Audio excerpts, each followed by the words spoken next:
Pak Dubes, untuk tahun ini sendiri bagaimana kebijakan ibadah hajinya? Penetapannya oleh pemerintah Arab Saudi seperti apa? Termasuk berapa jumlah calon jemaah yang akan kemudian diizinkan untuk beribadah haji? Untuk pengumumannya belum ada, cuman kalau yang saya dengar dari kawan-kawan kolega-kolega yang ada di Arab Saudi ada kemungkinan besar haji tahun ini seperti tahun kemarin, hanya saja angka jamaah haji akan ditambah menjadi sampai 50 atau 60 ribu. Jadi sampai sekarang memang belum ada teknis pelaksanaannya, tapi kalau ibadah hajinya pasti ada.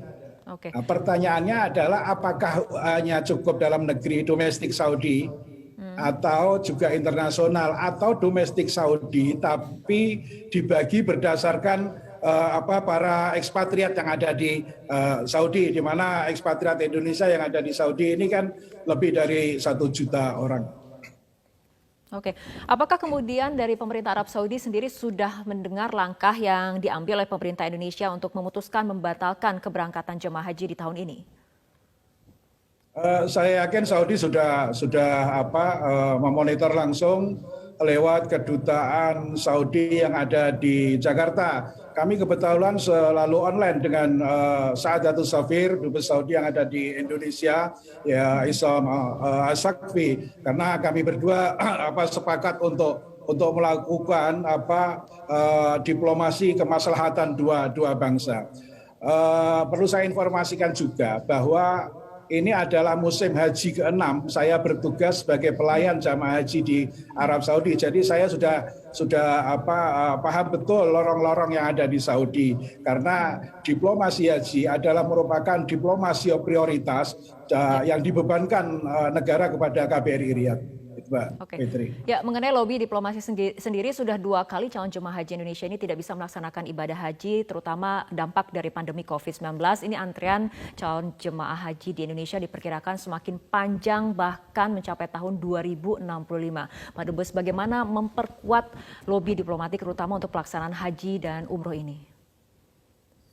Dalam 6 musim haji ini kami sudah melakukan lobby-lobby termasuk ke Raja Salman juga MBS. Sebelum terjadinya pandemi, alhamdulillah Indonesia mendapatkan kuota yang banyak, sekitar penambahan 20, dan kami akan menambahkan sampai sebenarnya 250 ribu jamaah haji untuk Indonesia. Untuk di musim pandemi yang kedua ini kami sudah mengirimkan surat juga kepada Raja Salman dan putra mahkota Muhammad bin Salman. Saya sampaikan salam hangat dari Bapak Presiden Joko Widodo, dan yang kedua kami sampaikan juga karena kedekatan dua bangsa, kedekatan dua pemimpin bangsa ini, saya sampaikan kepada Raja bahwa Bapak Presiden Joko Widodo meminta perhatian Arab Saudi kepada jamaah haji Indonesia. Jadi KBRI sebagai garda depan diplomasi Indonesia yang berada di Arab Saudi sudah melakukan ikhtiar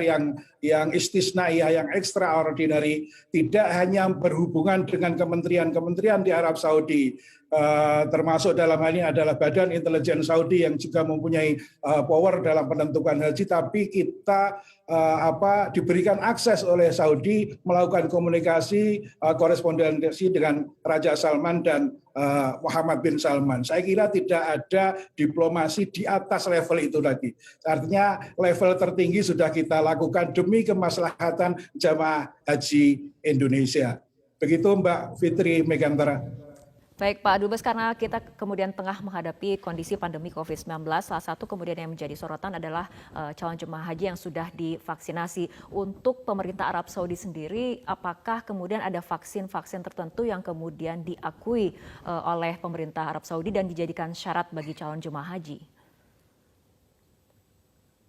Sebelumnya Saudi memakai istilah al-liqahat al-mu'tamadah atau vaksin yang diakui di Arab Saudi mengacu pada WHO, dan alhamdulillah vaksin yang ada di Indonesia yaitu Sinovac dan Sinopharm dan juga AstraZeneca sudah diakui oleh WHO. Saya yakin itu sudah nggak ada masalah dengan Saudi.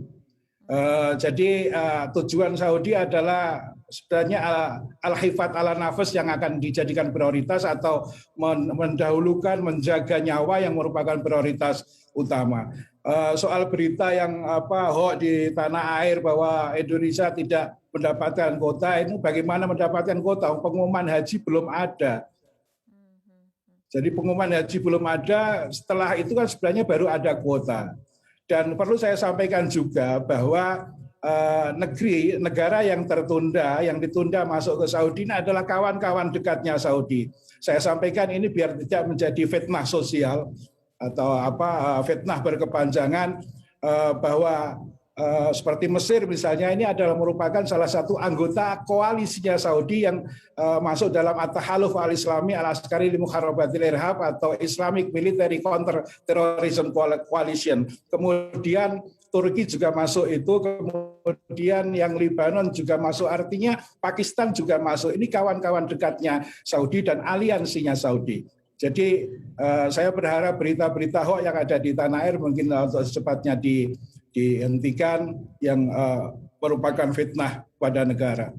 Pak Dubes, pertanyaan terakhir, artinya sejauh ini sampai informasi terakhir, kapan kira-kira pemerintah Arab Saudi akan mengumumkan secara resmi mengenai kebijakan pelaksanaan ibadah haji 2021 ini?